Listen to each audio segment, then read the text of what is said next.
નમસ્કાર વિદ્યાર્થી મિત્રો, વેલકમ ટુ પથદર્શક યુટ્યુબ ચેનલ. મિત્રો, ગૌણ સેવા પસંદગી મંડળ દ્વારા આવનાર સમયની અંદર 5500 જેટલી જગ્યાઓ જે છે એ સીસીઈ ની આવવાની સંભાવના છે. તો આ શું ન્યૂઝ છે એ ન્યૂઝની ચર્ચા કરવાના છીએ. એ પહેલા જો તમે ચેનલની અંદર નવા છો તો ચેનલને સબસ્ક્રાઇબ અવશ્ય કરી દો અને સબસ્ક્રાઇબ કર્યા બાદ બાજુમાં આપેલું બેલનું આઇકોન છે એને પ્રેસ કરવાનું ભૂલતા નહીં, કારણ કે આવી જ અવનવી અપડેટ જે છે એ તમને આપણી યુટ્યુબ ચેનલ પથદર્શક ઉપર મળતી રહેશે. એ ઉપરાંત આપણું વોટ્સએપ ગ્રુપ પણ છે, જેની લિંક તમને ડિસ્ક્રિપ્શન બોક્સની અંદર આપેલી છે. અને આવનાર સમયની અંદર જે પંચાયતની પરીક્ષાઓ છે, તો આ પંચાયતની તલાટી અને ક્લર્કની daily schedule topic test series જે છે એ આપણા પ્લેટફોર્મ એટલે કે પથદર્શક એપ્લિકેશન ઉપર ઉપલબ્ધ છે, જેની લિંક મેં તમને ડિસ્ક્રિપ્શન બોક્સની અંદર આપેલી છે. તો ત્યાં જઈને એપ્લિકેશન ડાઉનલોડ કરી અને તમે આ ટેસ્ટ સિરીઝની અંદર જોઈન થઈ શકો છો. આ ટેસ્ટ સિરીઝની અંદર સંપૂર્ણ અભ્યાસક્રમનો આપણે સમાવેશ કરેલો છે, તો તમે જોડાઈ શકો છો. વિડીયોના ડિસ્ક્રિપ્શન બોક્સની અંદર લિંક આપેલી છે. શું ન્યૂઝ આવ્યા છે તો કે સાહેબ, સીસીઈ માટે સૌથી મોટા સમાચાર કે ભાઈ 15 દિવસની અંદર થઈ શકે છે ભરતીની જાહેરાત. આશરે 5500 થી પણ વધુ પોસ્ટની જે છે એ આ જાહેરાત આવી શકે છે. 15મી ડિસેમ્બર સુધીમાં જાહેરાત કરી દેવાની ગણતરી છે. બરાબર, હવે 15મી ડિસેમ્બર કીધું છે, કદાચ એની પહેલા પણ આવી જાય. ઓકે, સીસીઈ ના નવા નિયમોને મળી ગઈ છે મંજૂરી. મુખ્યમંત્રી કાર્યાલયની લીલી ઝંડી મળ્યા પછી થઈ શકે છે જાહેરાત. તાજેતરમાં જ મુખ્યમંત્રીએ ભરતી ઝડપી કરવા આપી છે સૂચના અને 5000 થી પણ વધુને નિમણૂક પત્ર મળી ગયા બાદ હવે વધુ ભરતીની જાહેરાત થશે. તો સીસીઈ ની રાહ જોઈ રહેલા ઉમેદવારોને મળશે સારા સમાચાર.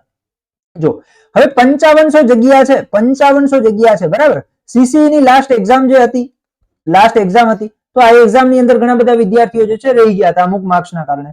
બરાબર, તો હવે તમારી જે મહેનત છે એને ડબલ કરી નાખો. અને સંભવિત જે છે એવી સંભાવના જોવાઈ રહી છે કે આ જે સિલેબસ છે તમારો, એમાં ક્યાંક થોડો ઘણો ચેન્જીસ આવશે મેન્સના સિલેબસમાં. બરાબર, એવું જાણવા મળી રહ્યું છે. ઓકે, તો અત્યારથી તમારે શું તૈયાર કરવાનું છે તો કે સાહેબ, એક તો ગુજરાતી, બરાબર, ગુજરાતી, ઇંગ્લિશ, બરાબર, પછી ગણિત અને રીઝનિંગ, બરાબર. આ 4 ટોપિક જે છે, જે તમારું પ્રિલિમ્સ નો સિલેબસ છે એ મુજબ આપણે જોઈએ તો આ 15 ગુણનું વેટેજ ધરાવતું હતું, આ 15 ગુણનું વેટેજ ધરાવતું હતું, આ 30 ગુણનું વેટેજ ધરાવતું હતું અને આ 40 ગુણનું વેટેજ ધરાવતું હતું. બરાબર, 100 ગુણનું તમારું પેપર હતું. ઓકે, આ સીસીઈ ની વાત કરી રહ્યા છે, 100 ગુણનું પેપર હતું. અને એના પછી ગ્રુપ એ ની અંદર જે છે એ વર્ણનાત્મક હતી અને ગ્રુપ બી ની અંદર જે છે એ એમસીક્યુ બેઝ એક્ઝામ હતી. એની અંદર પણ જે છે સિલેબસ કંઈક અલગ આપેલો હતો.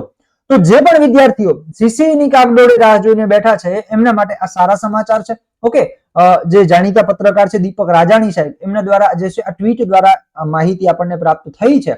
તો જે વિદ્યાર્થીઓ વાટ જોઈને બેઠા છે એ તૈયારી શરૂ કરી દેજો, કારણ કે આવનાર સમયની અંદર એક મોટા પ્રમાણમાં સીસીઈ ની ભરતી જે છે એ આવી રહી છે, થોડા ઘણા ફેરફારો સાથે. એવા સમાચાર જે છે એ મળી રહ્યા છે. ફેરફાર સંભવિત શું હોઈ શકે એ પણ જે છે એ જોવા જઈએ તો કદાચ સિલેબસ ની અંદર થોડો ઘણો એ લોકો ચેન્જીસ કરી શકે. ઓકે, અને કદાચ ઓફલાઈન એક્ઝામ લઈ શકે, કારણ કે સંખ્યા વધારે હોય તો ઓનલાઈનમાં તમને બધાને ખબર છે કે પ્રોબ્લેમો થતા હોય છે. બરાબર, જે પેલા નોર્મલાઇઝેશન સ્કોરના કારણે પ્રોબ્લેમો થતા હોય છે. તો કદાચ સંભવિત છે કે ઓફલાઈન મોડમાં પરીક્ષા લઈ શકે, આવો કંઈક સુધારો આપણે જોઈ શકીએ. બરાબર, તો કહેવાનો મતલબ કે જે પણ વિદ્યાર્થીઓ રાહ જોઈને બેઠા છે એ વિદ્યાર્થીઓ તૈયારી સ્ટાર્ટ કરી દેજો. ઓકે, તૈયારી સ્ટાર્ટ કરી દેજો. જે છે સિલેબસમાં થોડો ઘણો ફેરફાર થાય એવું લાગી રહ્યું છે.